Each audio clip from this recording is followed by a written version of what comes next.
నమస్తే, welcome to టీ5 మరో నేత్రం.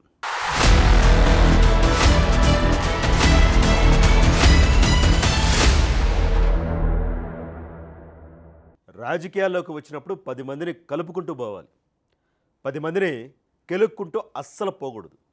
ఒకవేళ కెలుక్కోవాలి అంటే, విమర్శలు ఆరోపణలు చేయాలి అంటే ప్రత్యర్థి పార్టీలపైన, ప్రత్యర్థి పార్టీల నాయకులపైన, వాళ్ళ విధానాలపైన విమర్శలు చేయొచ్చు, వాళ్ళని కెలుక్కోవచ్చు.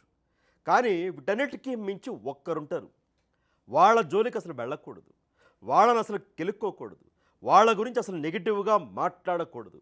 కెలుక్కున్నారు అంటే ఖచ్చితంగా కొంప మునిగి తీరుతుంది.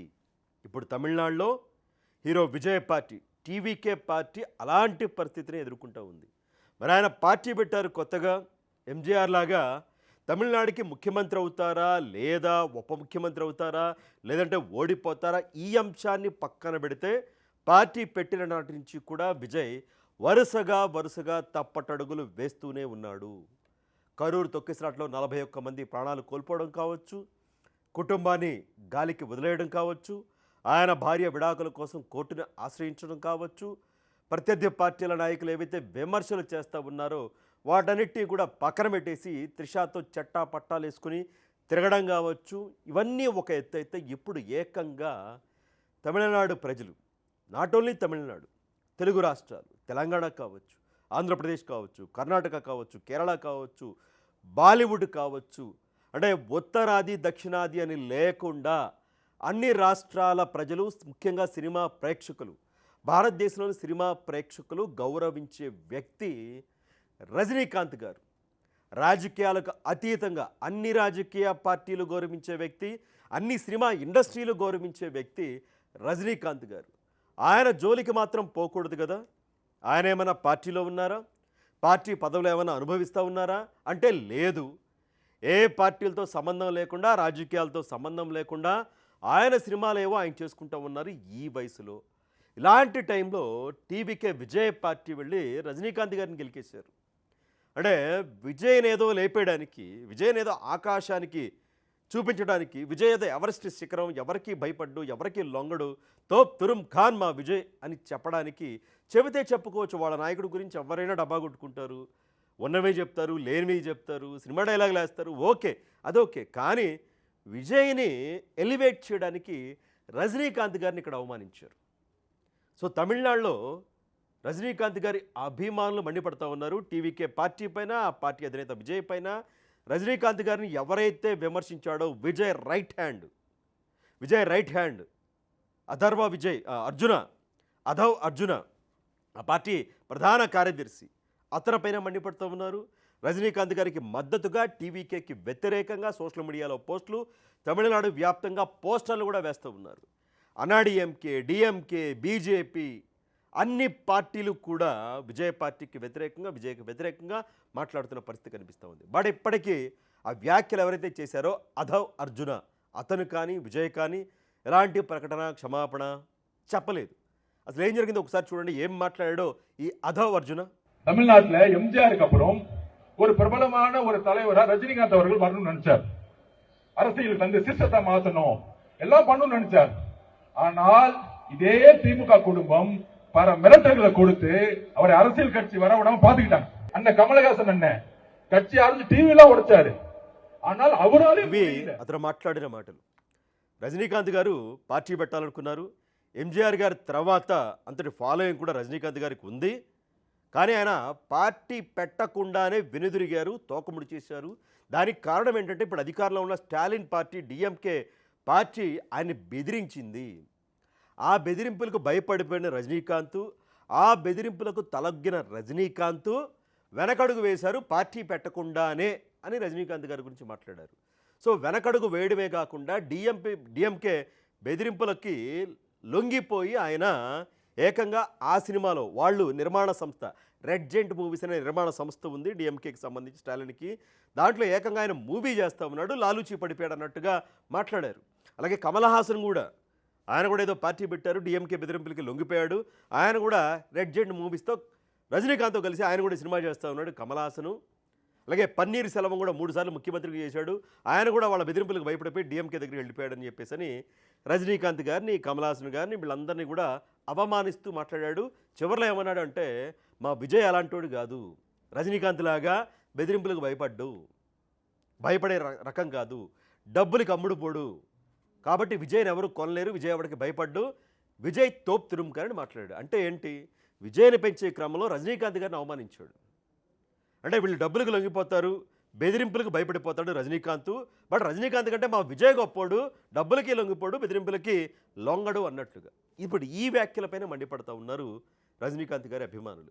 సో నేను అదే చెప్తా, విజయ్ని పడుకోండి, రజనీకాంత్ గారిని తీసుకొచ్చి ఆయన తక్కువ చేయడం ఏంటి? ఇప్పుడు విజయ్ వయసు ఎంత? 51 సంవత్సరాలు. ఇంకొక గట్టిగా రాజకీయాల్లో ఉంటే రేపొచ్చే ఫలితాన్ని తట్టుకొని, అంటే విజయమా అపజయమా, ఆ ఫలితాన్ని తట్టుకొని నిలబడితే ఒక 20 ఏళ్ల పాటు దాదాపుగా రాజకీయాలు చేస్తాడు. మరి రజనీకాంత్ గారి వయసు ఎంత? 75 సంవత్సరాలు. ఎప్పటి నుంచో ఆయన రాజకీయ రంగ ప్రవేశం గురించి చర్చలు నడుస్తూనే ఉన్నాయి, మీడియాలో కథనాలు వస్తూనే ఉన్నాయి. బట్ ఆయన కోవిడ్ టైంలో కొన్ని సమావేశాలు కూడా అభిమానులతో నిర్వహించారు. పార్టీ పేరు కూడా ఏదో ఒకటి అనుకున్నారు, బట్ ఆయన రాజకీయ పార్టీ అయితే పెట్టలేదు, రాజకీయాల్లో అడుగు పెట్టలేదు. దానికి కారణం ఏంటి? ఆయన గతంలోనే చాలాసార్లు అనారోగ్యానికి గురయ్యారు, హాస్పిటల్ పాలయ్యారు, ఆ తర్వాత కోలుకొని బయటకు వచ్చారు. కోవిడ్ టైంలో ఆయన నిర్ణయం తీసుకున్నారు, ఇక నేను రాజకీయాల్లో ఉండను, పార్టీ పెట్టను అని. అప్పటికి ఆయన వయసు అంతా దాదాపుగా 70 సంవత్సరాలు ఆయన వయసు. 70 సంవత్సరాల్లో ఆయన రాజకీయ పార్టీ పెట్టి అనారోగ్యాన్ని తట్టుకొని రాజకీయాల్లోకి వచ్చాక అందరి చేత పూజింపబడే రజనీకాంత్, ఆరాధించబడే రజనీకాంత్ గారు విమర్శలు ఎదుర్కోవాలి, ఆరోపణలు ఎదుర్కోవాలి, దానికి కౌంటర్ ఇవ్వాలి, రాళ్ళేస్తారు, చెప్పులేస్తారు, వాటిని తట్టుకోవాలి. బట్ 70 ఏళ్ల వయసులో ఇప్పుడు ఈ అనారోగ్యం దృష్ట్యా, వయసు రీత్యా ఇప్పుడు కష్టం, మహా అయితే ఒక 4-5 సినిమాలు 6 సినిమాలు చేసుకోవడం బెటర్ అన్న ఉద్దేశంతో ఆయన ఏంటంటే రాజకీయాలకు స్వస్తి పలికారు. అంతేకాని డిఎంకే బెదిరింపులో, అనాడిఎంకే బెదిరింపులో, లేదా ఇంకోరు బెదిరింపులో ఏమీ కారణం కాదు. కేవలం వయసు రీత్యా, అనారోగ్య రీత్యా మాత్రమే ఈ టైం కరెక్ట్ కాదు. పెట్టుంటే మహా ఒక 10-15 ఏళ్ల క్రితం పార్టీ పెట్టుంటే ఫలితం ఎలా ఉండేదో కానీ, బట్ ఆయన నానుస్తూ వచ్చారు, చివరికి ఆ నిర్ణయం తీసుకున్నారు. దాన్ని ఏదో విజయ్ ఏదో తోపు తురుముకానని, ఆయన ఏదో తక్కువ అని చెప్పేసి అని మాట్లాడడం కరెక్ట్ కాదేమో. నేను విజయ్ గొప్పోడా, రజనీకాంత్ గొప్పోడా అంటే ఖచ్చితంగా రజనీకాంత్ గారికి ఓటేస్తా. ఎందుకు? ఇప్పుడైనా తలపతి విజయ్ అంటూ ఉన్నారు, తలైవ రజనీకాంత్ అంటూ ఉన్నారు. ఇద్దరు తమిళనాడు ప్రేక్షకుల అభిమానాన్ని చూరగొన్నారు, 100 కోట్ల రెమ్యునేషన్ కూడా తీసుకుంటారు. బట్ విజయ్కి ఒక సినిమా నేపథ్యం ఉంది, బలమైన సినిమా నేపథ్యం ఉంది. సినిమాల్లోకి రావడానికి, ఈ స్థాయికి రావడానికి ఆయన తండ్రి చంద్రశేఖరన్ ఒక పెద్ద డైరెక్టర్, తమిళ్లో సౌత్ సినిమాలు దాదాపుగా 70 సినిమాలు డైరెక్ట్ చేశాడు చంద్రశేఖరన్ భార్య విజయ్ తల్లి, ఆవిడ నిర్మాత, director, playback singer, screen writer, ఇన్నున్నాయి ఆవిడకి. సో భార్యాభర్త ఇద్దరు కూడా సినిమా ఇండస్ట్రీలో పెద్ద తలకాయలు. వాళ్ళ కుటుంబం నుంచి వచ్చాడు కాబట్టి విజయ్కి మంచి ఫ్రీ పాస్ దొరికింది, సినిమాల్లోకి రావడానికి మంచి అవకాశాలు దొరికినాయి. సరే, ఆ తర్వాత నిలబెట్టుకున్నాడు విజయ్. మరి రజనీకాంత్ గారిది, ఆయన కుటుంబ నేపథ్యం ఏంటి? సినిమాలకు సంబంధం లేదు, రాజకీయాలకు సంబంధం లేదు, ఒక బస్ కండక్టర్. అసలు ఆయన పర్సనాలిటీ కానీ, ఆయన కలర్ కానీ మామూలుగా అయితే హీరోకు ఉండాల్సిన లక్ష్యమేమీ లేవు. కానీ ఆయన టాలెంట్ ద్వారా, తన స్టైల్ ద్వారా, తన కష్టం ద్వారా, క్రమశిక్షణ ద్వారా ఈ స్థాయికి రాగలిగారు రజనీకాంత్ గారు. సో నేను ఆయనకే ఓటేస్తాను. ఒక బస్ కండక్టర్ స్థాయి నుంచి ఈరోజు ఈ స్థాయికి, ఆయన సూపర్ స్టార్ స్థాయికి ఎదిగారు అంటే అది రజనీకాంత్ గారి గొప్పతనం. ఆయనకి విజయ్కి పోలికేంటి? పార్టీ పెడితే ఏంటి, పెట్టకపోతే ఏంటి?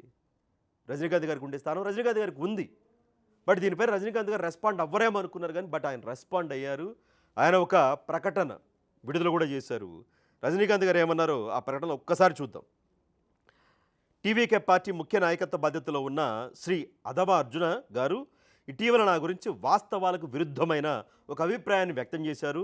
ఆయన చేసిన ఈ అబద్ధపు ఆరోపణలను ఖండిస్తూ నాకు మద్దతుగా గళమెత్తిన తమిళనాడు శాసనసభాపక్ష నేత గౌరవనీయులు పళనిస్వామి, అన్నాడీఎంకే నాయకుడు, తమిళనాడు బీజేపీ నేత నయనార్ నాగేంద్రన్ గారికి, కేంద్ర మంత్రి ఎల్ మురుగన్ గారికి, రాష్ట్ర మంత్రి రఘుపతి గారికి, తోల్ తిరుమావళన్ గారికి, వేలుమణి గారికి, మిత్రుడు అన్నామలయ్య గారికి, అర్జునమూర్తి గారికి, అనుభవమణి రామదాస్ గారికి, జీకే వాసన్ గారికి, జాన్ పాండ్యన్ గారికి, శ్రీ పొళగేంది గారికి మరియు రాజకీయ పార్టీల నాయకులు అమీరు, ధనుంజయను తదితర సినీ రంగ ప్రముఖులకి, నకీరన్ గోపాలు, చాణక్యశ్రీ రంగరాజు పాండే తదితర మీడియా మిత్రులకు మరియు నన్ను బతికిస్తున్నా దేవుళ్ళ లాంటి నా అభిమాన మహాశైలందరికీ నా హృదయపూర్వక కృతజ్ఞతలు తెలియజేస్తూ ఉన్నాను.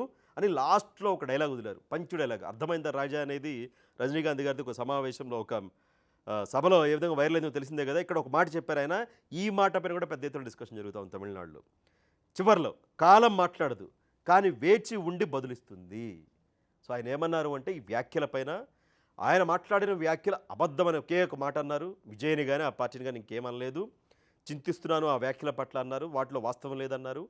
ఎవరైతే పార్టీలకు అతీతంగా డిఎంకే, అన్నాడీఎంకే, బీజేపీ, నకిరణ్ గోపాల్ గారు తెలుసు కదా, జర్నలిస్టు, మీడియా వీళ్ళందరూ మద్దతుగా నిలిచారు. సో వాళ్ళ కృతజ్ఞతలు చెప్పారు ఈ లేఖలో.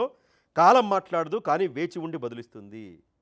కాలం మాట్లాడదు అంటే కాలం ఇప్పుడు మాట్లాడదు, బట్ వేచి ఉంటుంది కాలం. టైం వచ్చినప్పుడు దాని సమాధానం అది చెప్తుంది, దాని బదులు అది ఇస్తుంది కాలం అని ఆయన ఒక మంచి పవర్ఫుల్ డైలాగ్ వేశారు. తమిళనాడు వర్ధిల్లాలి, తమిళ ప్రజలు వృద్ధి చెందాలి, జై హింద్, ప్రేమతో రజనీకాంత్ అని ఆయన లేఖ అయితే రాయడం జరిగింది. సో ఎప్పటికైనా సరే మరి టీవీకే పార్టీ స్పందిస్తుందా? వాళ్ళు ఏం చెప్తా ఉన్నారంటే ఇది వ్యక్తిగత వ్యాఖ్యలు, విజయన్ ఏదో లేపే ప్రయత్నంలో రజనీకాంత్ గారి గురించి మాట్లాడారు, మీరు ఏదైనా ఉంటే ఆయనతో మాట్లాడుకోండి. ఈ అధవ్ అర్జున, మరి అధవ్ అర్జునో వెధవ్ అర్జునో మరి తెలియాలి. మొత్తం తమిళనాడు అంతా పర్యటన చేస్తూ ఉన్నాడు. విజయ్ తర్వాత అతనే మొత్తం పార్టీని అంతా కూడా నడిపిస్తూ ఉన్నాడు. ఎవరెవరో మాట్లాడితే పెద్దగా పట్టించుకునేవాళ్ళు కాదు, బట్ విజయ్ రైట్ హ్యాండే ఈ వ్యాఖ్యలు చేశాడు. ఖచ్చితంగా సమాధానం చెప్పేదాకా, క్షమాపణ చెప్పేదాకా రజనీకాంత్ అభిమానులు వదలరు. ఇప్పుడు ఆయనకు కూడా అశేష అభిమానులు ఉన్నారు, వాళ్ళలో ఓటర్లు కూడా ఉన్నారు. ఇప్పుడు రజనీకాంత్ గారిని వ్యాఖ్యలు చేయడం వల్ల ఎంతో కొంత ఓటు బ్యాంకు విజయ్కి డ్యామేజ్ అయ్యే అవకాశం కూడా లేకపోలేదు. సో గతంలో ఆయన ఎన్డీఏకి కొంత రజనీకాంత్ గారు మద్దతు తెలిపినప్పటికీ ఇప్పుడైతే ఆయన కొంత తటస్థంగానే ఉన్నారు. ఆ పార్టీకి నా మద్దతు, ఈ పార్టీకి నా మద్దతు ఆయన చెప్పట్లేదు. ఆయన సినిమాలు, ఆయన జైలర్ 2 ఒకటి, కమల్ హాసన్తో సినిమా ఒకటి, ఆ సినిమా పనులు ఆయన ఉన్నారు.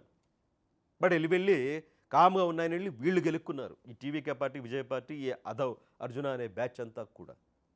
ఇది కరెక్ట్గా అదే నేను అన్నాను. రాజకీయాల్లో ఉన్నప్పుడు మీరు రాజకీయ పార్టీల నాయకులను విమర్శించండి, తప్పులేదు. ఇప్పుడు రాజకీయాలతో సంబంధం లేకుండా సినిమాలు చేసుకుంటున్న సినిమా ఇండస్ట్రీలు అన్నీ కూడా గౌరవించే రజనీకాంత్ గారిని ఈ విధంగా కెలుక్కోవడం విజయ్కి మంచిది కాదు. సినిమా ఇండస్ట్రీ నుంచి ఆ పార్టీకి ఎవరు మద్దతు తెలపట్ల, ఇప్పటికే పెద్ద మద్దతు ఏం లేదు విజయ్ పార్టీకి. సో అఫ్కోర్స్ ఎవరు లేకపోయినా పర్లేదు, నా అభిమానులు ఉన్నారు చాలు అనుకుంటున్నాడు విజయ్. ఓకే, అంతవరకు ఓకే. బట్ ఇప్పుడు రజనీకాంత్ గారిని వెళ్ళి గెలుక్కున్నారు వీళ్ళు. సినిమా ఇండస్ట్రీ నుంచి అసలు మద్దతు లేదు. ఎవరైనా మద్దతు తెలిపితే ఇక రజనీకాంత్ గారికి యాంటీగా చూసే పరిస్థితిని ఆ పార్టీనే కల్పించుకుంది, విజయ్ పార్టీనే కల్పించుకుంది. సో దీనికి స్వస్తి పలకాలంటే విజయ్ దీనికి వివరణ ఇవ్వాలి, ఆ అధవ్ అర్జున దీనికి క్షమాపణ చెప్తేనే అక్కడ అభిమానులు కానీ వీళ్ళందరూ ఆగే పరిస్థితి లేదు. చూద్దాం మరి ఏం జరుగుతుందనేది. ఈ వీడియో పైన, రజనీకాంత్ గారి పైన, ఈ అధవ్ వెధవ్ అర్జున్ చేసిన వ్యాఖ్యలపైన, రజనీకాంత్ గారి లేఖ పైన మీ అభిప్రాయాన్ని కూడా కమెంట్ రూపంలో తెలియజేయండి.